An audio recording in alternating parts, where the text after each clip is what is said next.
Bom dia, boa tarde e boa noite. Esse é o nosso jornal informativo aqui de tudo que aconteceu no ano passado, em 2024. Se você ainda não segue o canal, você não está informado, então já clica aqui no botão de se inscrever, curte esse vídeo, comente aqui se eu por acaso esquecer alguma notícia aí de 2024.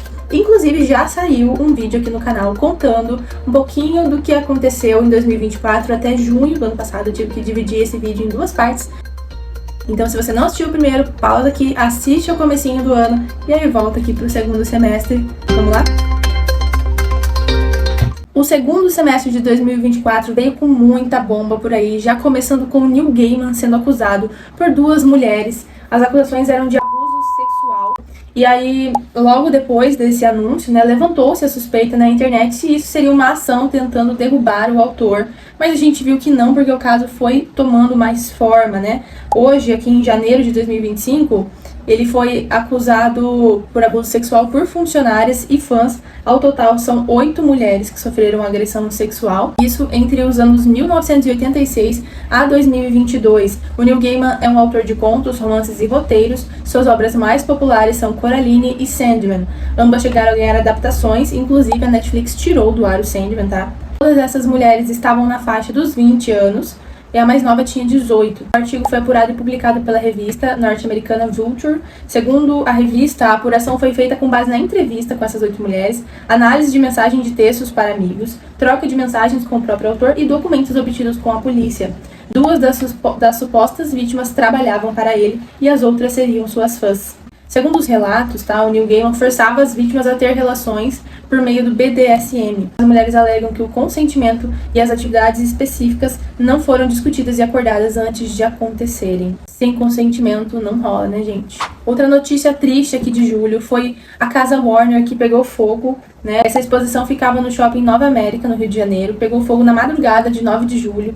O incêndio destruiu todos os itens expostos, incluindo a boneca original do filme Annabelle, que isso aí foi a imagem que correu por toda a internet. A exposição reuniu objetos raros usados em filmes e séries da Warner Bros., como a boneca da Annabelle, os trajes clássicos do Superman, a réplica da Máquina do Mistério do Scooby-Doo, o Batmóvel da década de 1960, a vassoura do Harry Potter, o figurino de Matrix, o sapatinho vermelho, o figurino original da Dorothy, do Mágico de Oz. E, felizmente, o incêndio não teve vítimas, São só bens materiais que, é claro, são raros e não voltam, mas que podem ser reproduzíveis. Quem adora a lista, gente? The New York Times lançou também a lista de 100 melhores livros do século. E aí, para serem escolhidos, os títulos deveriam ser publicados em inglês a partir do ano 2000, Quem está liderando essa lista, sem dúvida, é Helena Ferrante. Quem escolhe os livros dessa lista são escritores, são poetas, são críticos de literatura, são amantes de livros, Entre eles está o Stephen King, a Min-Jin Lee, Jonathan Letton e a Jenna Bush Hager, entre outros. O processo foi simples, cada um decidiu o que era melhor livro, até então. Muita gente ficou bravo, porque fora dessa lista não entrou nenhum livro publicado depois dos anos 2000, que perde muito, Mas, gente, futuramente vai ter outras listas aí. Caracas, meu! Nossa senhora! Relaxa! Fiquem tranquilos, Mas o pessoal principalmente reclamou de não ter nenhum livro do Haruki Murakami, do Itamar Vieira Jr. E se você quer livros voltados para a literatura brasileira, a revista Bravo também lançou 100 livros essenciais da literatura, com 100 publicações brasileiras fundamentais. Então vale a pena conferir. Nessa lista tem 100 Anos de Solidão, tem Dom Casmurro, muita coisa muito interessante aqui também, que ficou de fora da New York Times. A gente não precisa ser cadelinha, da gringaiada. Então vamos ler indicações aqui brasileiras. Paulo Coelho mais uma vez esteve no ápice aí das notícias, que ele resolveu relatar as torturas que sofreu durante a ditadura militar. Então lá no seu Twitter, ele postou na madrugada do dia 21 alguns fatos, torturas que sofreu em 1974 por agentes da ditadura militar. Ele conta que teve o seu apartamento invadido por homens do Departamento de Ordem Política e Social, foi levado a uma delegacia para prestar depoimento, ser interrogado, e em seguida seria liberado. Mas, pensando que voltaria para casa, ele foi levado a um centro de tortura, onde foi espancado. E aí ele faz um relato bem marcante, bem pesado. Vocês conseguem encontrar ele na íntegra, Vou ler só um trechinho aqui pra vocês. Eles me abandonaram. Depois de não saber quanto tempo e quantas sessões, o tempo no inferno não se conta em horas, alguém bateu na porta e me mandou colocar o capuz novamente. Sou levado para um quarto pequeno, todo pintado de preto, com um ar-condicionado muito forte. Eles apagaram a luz. Apenas escuridão, frio e uma sirene que toca incessantemente. Começo a enlouquecer, tenho visões de cavalos. Bato na porta da geladeira, mas ninguém abre. Eu desmaiei. Isso é o mais leve, tá? Que eu li aqui. Gente, deu o que falar. Felipe Neto criou um clube do livro pra ele. Muita gente foi contra ali no início. Felipe Neto, que é um grande defensor aí da literatura, por vezes fala umas besteiras também, né? A gente tá meio cansado um pouco do Felipe Neto. Lembro que ele foi um dos pais aí do YouTube, ele que começou, né? Mas, enfim, ele estreou esse clube do livro, teve um grande apoio da população, apesar do custo aí desse clube ser um pouquinho elevado, né? E ele tem algumas falas aí meio complicadas e tal, mas chegou a esgotar o estoque da Amazon em menos de 24 horas quando soltou aí a primeira leitura do clube. Se não me engano foi de Fahrenheit 451, que é um livro muito bom mesmo, que bom que muita gente leu. Que bom que as pessoas estão começando, voltando a ler, que seja através do Felipe Neto ou de qualquer outro influenciador. Só lembrem que muita gente faz isso, essas ações, de forma gratuita na internet, tá? Você não precisa pagar pra ter estímulo de leitura. Tem muita coisa de graça e bacana aí na internet também. No meio do ano também a gente tem uma polêmica, digamos assim, mas que eu achei bem interessante. Alguns livros apareceram na abertura das Olimpíadas de 2024, num trecho aí dedicado à liberdade. A literatura francesa foi homenageada nessas Olimpíadas, numa cena protagonizada por 3 jovens que estão flertando em uma biblioteca. Ao total foram 9 obras literárias com temáticas direta ou indiretamente ligadas ao amor e ao sexo. Vou deixar a lista para vocês aqui na tela, tá? Mas são livros bem interessantes. Conheço a Annie Ernaux, né? O Guy de Maupassant. Conheço o Chordelos de Laclos, mas nunca cheguei a ler esses livros, assim, só trechos. Em agosto, a leitura dinâmica virou boato, polêmica aí nas redes também. Gente, muita gente fala sobre benefícios e malefícios da leitura dinâmica. Eu acho que é uma questão de escolha, mas assim, pensem bem, né? Qual é o objetivo de se aumentar a velocidade que você vai ler o livro, a capacidade que um leitor consegue ler, quantos livros lê no ano, ao invés de ler com prazer, ler com calma, com atenção, né? Reter mais informações sobre a obra, não focar só naquilo, mas entender uma parte histórica. Eu gosto muito disso, tá? Eu acho que nunca seria adepta da leitura dinâmica. Eu acho que num momento, assim, por exemplo, para vestibular, concurso, até tudo bem, né? Que foi o caso aqui dos usuários do BookTok, discutindo aí sobre essa tática usada para concursos públicos. Eu acho que aí caberia, tá? Os usuários criticaram o uso da leitura dinâmica para livros de entretenimento e alegam que o incentivo dessa técnica afasta as pessoas da literatura, uma vez que apenas as partes mais importantes da obra são absorvidas. O assunto ficou em alta quando uma influenciadora digital publicou um vídeo, né, depois chegou a deletar também, no qual ela lê 4 livros em 24 horas, usando a leitura dinâmica. A publicação não foi bem vista pelos internautas e a jovem recebeu críticas nas redes. Acho que as pessoas não gostam de ler e sim de falar que leem.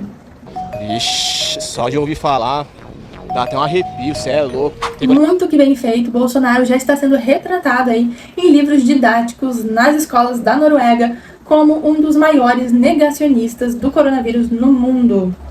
A obra vai relembrar frases ditas pelo presidente ao longo da pandemia, como "chega de frescura, vão ficar chorando até quando?". O ex-presidente americano Donald Trump também é mencionado no capítulo sobre teorias conspiratórias. O livro didático é voltado para os alunos de 15 anos e dedica um capítulo às teorias da conspiração disseminadas por governantes durante a pandemia de Covid-19. Enquanto as pessoas ao redor do mundo ficaram em casa durante a pandemia, ele, Bolsonaro, reuniu grandes multidões ao seu redor e cumprimentou os apoiadores que se aglomeravam ao seu redor. Chamou a Covid de gripezinha. Ai, gente, que vergonha, né, pro Brasil. Não vou nem continuar lendo isso aqui, pelo amor de Deus. Estou com Covid.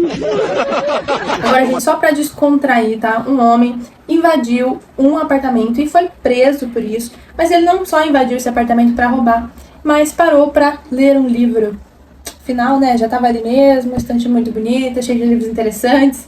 Esse homem foi preso em Roma, na Itália, após invadir um apartamento e ser encontrado lendo um livro no quarto do proprietário. O ladrão se distraiu com a leitura e foi descoberto pelo dono do imóvel. Gente, quando o livro é muito bom, não tem o que fazer, né?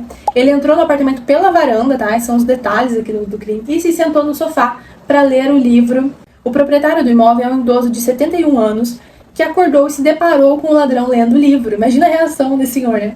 O ladrão tentou fugir pela varanda, mas foi impedido pelos vizinhos e detido. Ele estava envolvido em outros processos judiciais já, tá? Como fraude e perseguição ao porteiro. Então já é uma pessoa meio... Loucura. Outra treta bem grande, essa aqui é enorme, tá? A gente entrou num fosso, assim, sem fim, chamado caso do P. Diddy. Gente, esse caso vai tendo tantos desdobramentos que eu já nem sei mais.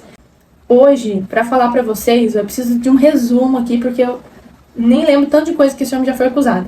O P. Diddy é um rapper e produtor musical que foi preso em Nova York no dia 16 de setembro com graves acusações de extorsão, tráfico sexual e transporte para prostituição. Gente, gravíssimo. Segundo informações da promotoria, ele supostamente atraía mulheres para seu esquema oferecendo drogas, apoio financeiro, relacionamentos românticos ou oportunidades de crescimento profissional. O artista então gravaria as vítimas em situações comprometedoras, usando as imagens como garantia de silêncio, e por vezes recorria a armas para intimidá-las. Apesar de todas essas acusações, ele ainda se declara inocente, né? A sua equipe jurídica entrou com um pedido de fiança, acho que já pela terceira vez, agora em janeiro de 2025, e foi recusado. É provável que o artista permaneça sob custódia até o julgamento. Se condenado pelos crimes dos quais é acusado, pode enfrentar uma pena de prisão perpétua. Gente, bizarro. E o pior é que ele foi arrastando outros famosos aí junto com ele. A gente não sabe até que ponto a gente pode acreditar no que sai na internet. Então vamos esperar o caso se resolver aí, ter mais desdobramentos, pra gente voltar a falar dele na íntegra. Outro assunto seríssimo foi o golpe que está tentando ser aplicado até hoje, tá? Porque esses dias eu recebi ali no meu celular, que é o golpe da Saraiva. Gente, a Saraiva não existe mais há muito tempo e eles não estão dando presentes, não estão dando livros de graça, tá? Esqueçam isso. Se vê isso, denuncia lá essa propaganda. Como que funciona esse golpe? Eles simulam uma pesquisa de satisfação sobre a livraria Saraiva e no final da participação é oferecido à vítima um box de livros. O usuário tem que desembolsar apenas o valor do frete ou teria um desconto de 90% na compra. É aí que a vítima fica com prejuízo, pois paga por uma entrega que não existe, tá? Já tem milhões aí de postagens no Reclame Aqui, gente, fiquem espertos, porque isso acontece muito, tá? O que tem acontecido também é eles pegarem vídeos de influenciadores, colocarem uma voz por cima e narrar uma outra coisa, tá? Tá bem complicado, a internet hoje tem que abrir o olho. Em outubro também a gente ouviu falar muito sobre Lei Cortez, né? Aquele projeto de lei que aprova definir um preço de capa para livros recém-lançados. Tem um vídeo que eu explico um pouco melhor sobre isso, que a gente lê esse projeto de lei juntos, vou deixar linkado aqui no canal.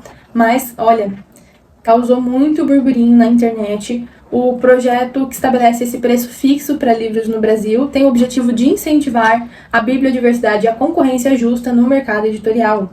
A lei foi proposta em 2015 pela senadora Fátima Bezerra, do PT, e recebeu o nome de Lei Cortez em homenagem a José Xavier Cortez, fundador da editora Cortez. A lei propõe limitar os descontos em livros a 10% no primeiro ano após o lançamento, relaxar a restrição para 6 meses a partir da segunda edição do livro, garantir a participação de diversas empresas no mercado, especialmente das livrarias, o que pode beneficiar autores, editoras, livrarias e leitores brasileiros.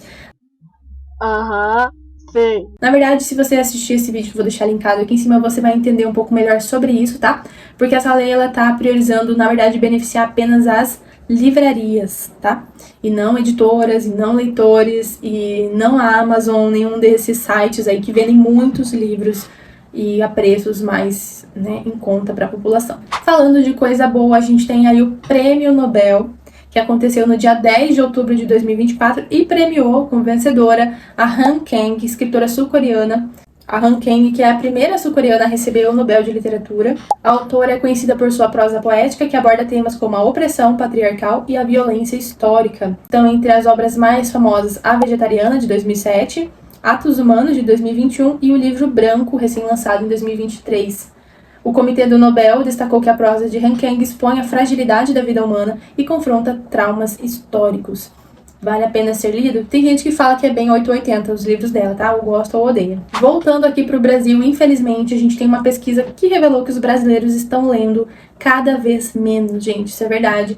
Essa pesquisa apontou que mais da metade dos brasileiros não lê livros. Essa queda significativa no número de leitores no país teve uma perda de quase 7 milhões de leitores nos últimos 4 anos. Qual é a sua opinião, gente? Por que você acha que o brasileiro tem deixado de ler? Deixa aqui nos comentários que essa eu quero saber.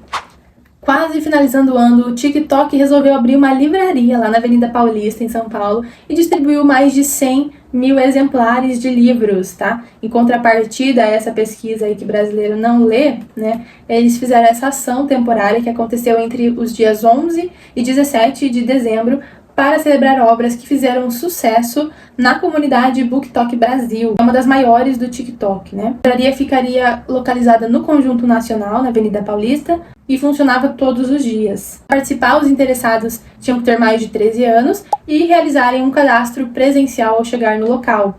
Cada visitante receberia um voucher que permitiria a retirada de até 5 livros entre mais de 30 títulos, nacionais e internacionais disponíveis. Entre as obras está Memórias Póstumas de Brás Cubas, do Machado de Assis, que viralizou, né, como a gente viu com a criadora americana. Também estavam na lista Ainda Estou Aqui, do Marcelo Rubens Paiva, Tudo é Rio, da Carla Madeira, O Avesso da Pele, de Jefferson Tenório, Uma Família Feliz, do Rafael Montes, e É Assim que Acaba, de Colin Hoover, entre muitos outros. Bacana, né, gente? Incentivo à leitura muito legal.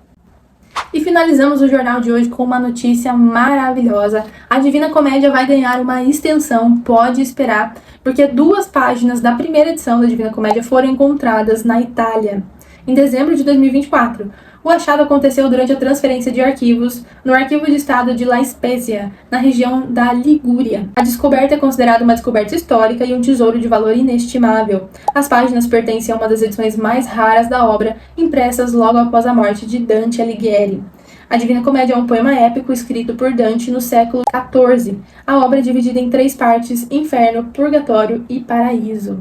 Muito legal, né, gente? Esperamos que em 2025 as notícias e os bafos literários venham com muito mais força e tragam mais leitores para o nosso nicho. Um beijo para vocês e até o próximo ano. Tchau!